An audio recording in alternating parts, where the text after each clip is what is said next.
Hi, this is Dr. Campbell. Today I wanted to talk about how can schools eclipse the hidden racism of young white Americans. Schools will increasingly become responsible to eclipse the hidden racism amongst young white Americans. Researchers are reporting that age differences has minimal impact on the developed opinions that continue to perpetrate historical challenges associated with racism. Not only will schools need to identify contributory factors, but they will need to develop positive transformative processes that eclipse the amplification of hidden racism amongst young white Americans. Now, according to an article that I was reading titled The Hidden Racism of Young White Americans, researcher Sean McElwee reports that age is a minimal factor that contributes to the ongoing racism in America. He reports that no matter what the age group, whites continue to believe that blacks are lazy and unintelligent, an assumption that has little truth but is not the focus of this article or this discussion. McElwee contributes institutionalized racism to other factors such as approval of tax credits for poor blacks rather than wealthy whites. He also surmises that institutional racism continues to evolve from black and Latino children growing up in poor neighborhoods to college graduation rates, to the mass incarceration of blacks and Latinos, to the insensitivity of whites to acknowledge that racism in America is problematic. McElwee has made a critical error with the assumption that the hidden racism of young white Americans is not age-related. In fact, he has proven that the systemic and institutionalized racism is a product of schools.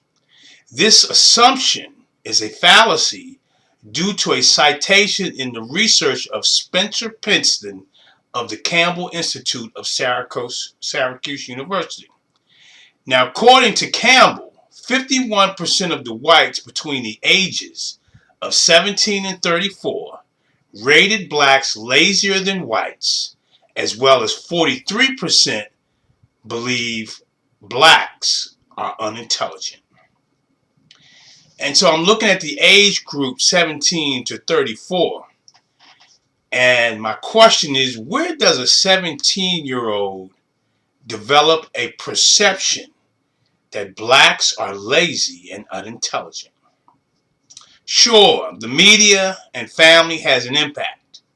However, there are many ways that schools and staff members perpetuate or support the hidden racism of young white Americans.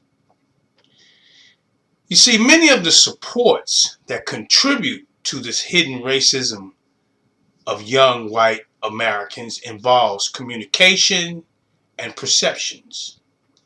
White teachers and historically underserved students have perceptions regarding the perspectives of one another. For example, blacks believe that the way to get ahead is not through merit and talent, but through white patronage. Young whites in schools witness this process when historically underserved students interact with white teachers. This provides white students with a sense of entitlement, for which contributes to the hidden racism in young white Americans.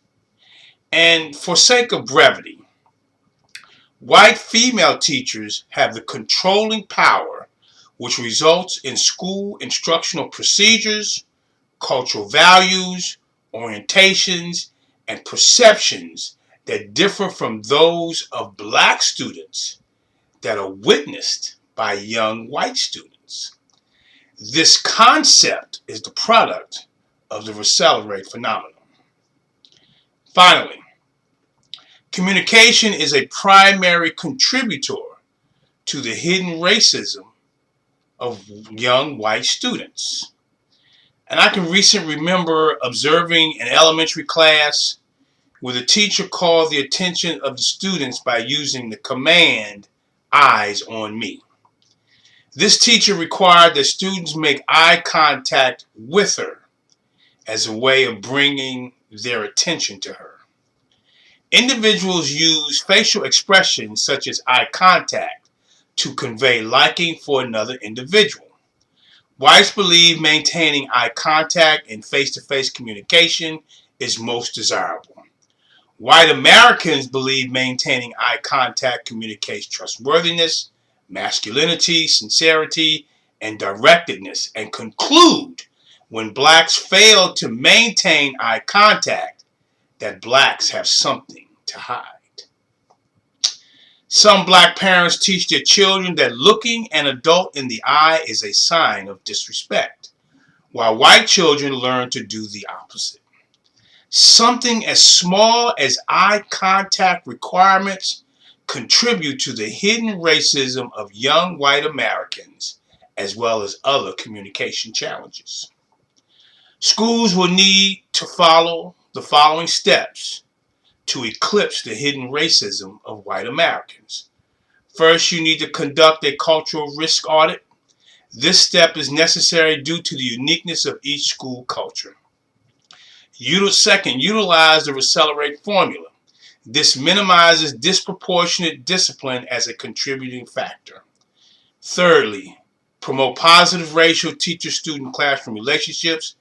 This will help to shift the perception of black, Hispanic, and white students and white teachers. Just like institutionalized racism is a process, eclipsing the hidden racism of young whites is a process which has been outlined beforehand. This is Dr. Campbell. You can get additional information on our website at www.positiveracialrelationships.com. And of course, if you want to talk about it, you can call me on my direct line at 856-566-3267. Have a great day, and thank you very much. Yeah. Be sure to check out positiveracialrelationships.com. Check it. Look, pull your pencils out, class is in session. Let's focus on loving our neighbor without a question. Visit positiveracialrelationships.com. Leading classrooms together like a marriage bond. Kick racism out, that ain't what life's about. For more information,